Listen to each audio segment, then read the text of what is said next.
Ahoj, já jsem si dnes vyzvedla balíček z e-shopu v Moři Vlny, kde jsem si mimo jiné objednala tento pletařský slovník od Štěpánky Drchalové a říkala jsem si, že by bylo fajn vám takto shrnout nebo říct, co tento pletařský slovník obsahuje. Já jsem začala plést v loni v prosinci, kdy jsem si dala za cíl zvládnout uplést nějaké ponožky. Své první ponožky jsem upletla v únoru, ale na nějaké větší projekty, třeba svetr, se stále odhodlávám a zatím nemám na to ani čas, ani odvahu. Ale pletu podle anglických návodů, ale v angličtině zvládám jenom takové ty základy. A toto je super tahák, nápověda pro pletení podle anglických návodů, kde tam Štěpánka má vždycky v angličtině, v češtině, co to znamená. Tady máme techniky pletení, způsoby pletení, tu má přeložené nahození, ukončení, tvarování, přidávání a upírání, jak to vlastně vždycky to je anglický název a v češtině, co to znamená. Já jsem doteď to vždycky googlila, když jsem nevěděla nějaké ty zkratky. Jo, je tu vždycky i ta zkratka anglická. Jsem si to googlila a vlastně přikládala do toho návodu a teď je super, že to budu mít všechno na jednom místě. Pak tady má i vzory pletení, třeba lícový žeři, rubový žeř, broubek, další vzory a techniky pletení, vypletání, mozaika, copankový vzor, potom pletení podle návodu, vysvětluje, jak uplést zkušební vzorek, což já patřím do týmu bez vzorku, ale tím, že pletu zatím čelenky, čepice, ponožky, šátky, tak tam ten vzorek nemusím řešit. Prostě si to vypadám většinou, když se mi to nepovede, ale u těch svetrů už bych určitě dělala zkušební vzorek a má to tu pěkně vysvětlené, že pokud potřebujeme víc ok nebo méně ok, co máme dělat, vysvětluje ten rozkres schémat a pak tu má ty zkratky při návodech, vysvětlivky, co znamená.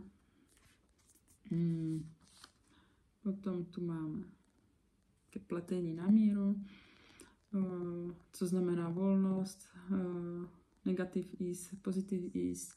Jsem taky nevěděla, někdy jsem to teprve včera slyšela v nějakém podcastu, který jsem poslouchala. A potom tady vysvětlené, co je průkrčník, nebo jak vlastně obvod průkrčníku, hloubka raglánu.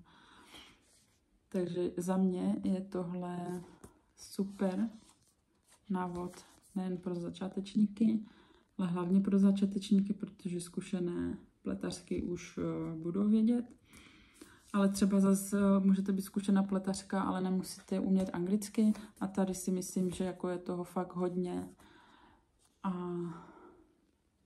je to hodně a je to krásně vysvětlené do češtiny, takže nemusíte pak se zapasit s Googlem nebo s AI. Je tu i vlastně druhý vláken, alpaka, kašmír, barvení přízy, příze, klubka, oplstění. Ke vzorování tu je i postupný přechod mezi barvami, melír, samovzorovací příze, jak se anglicky řekne. Potom tu má vysvětlené i, co najdete na etiketě přízy. Takže pokud se ještě neorientujete, co vlastně na té etiketě je uvedené, tak se to přiučíte. Pak tady má vysvětlené jehlice a pomůcky, které se v angličtině používají. Máte to vlastně u návodu, to vždycky bývá uvedené, co potřebujete. A pak tady to já potřebuju, protože stále jsem se nenaučila ty příze podle síly. Vím, že ponožkovky jsou fingering příze a tím jsem skončila. Takže tady má vysvětlené vlastně to zařazení podle tloušťky. Má tu ten anglický název a velikost jehlic, jaké potřebujete. Pak je tady i převodník. Já to nechci úplně ukazovat na tu kameru, protože lidi v dnešní době udělají milion screenů jenom, aby ušetřili. Tato knížka stojí kolem 200 korun, jo, není to nic velkého. Pak tady je velikost jehlic v českých milimetrech a jak se značí v angličtině. Ty anglické ty míry. A pak tady jsou pletařská hantýrka, kál, co znamená a tak dále. Pak to je i nějaká doporučená literatura, co doporučuje přečíst. A to je vše.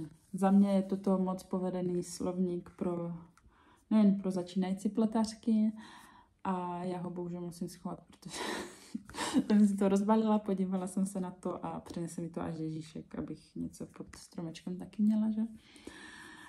Ale určitě nejde, že jsem si ho koupila a pokud tápete v anglických zkratkách, návodech, tak vám doporučuji si to objednat taky.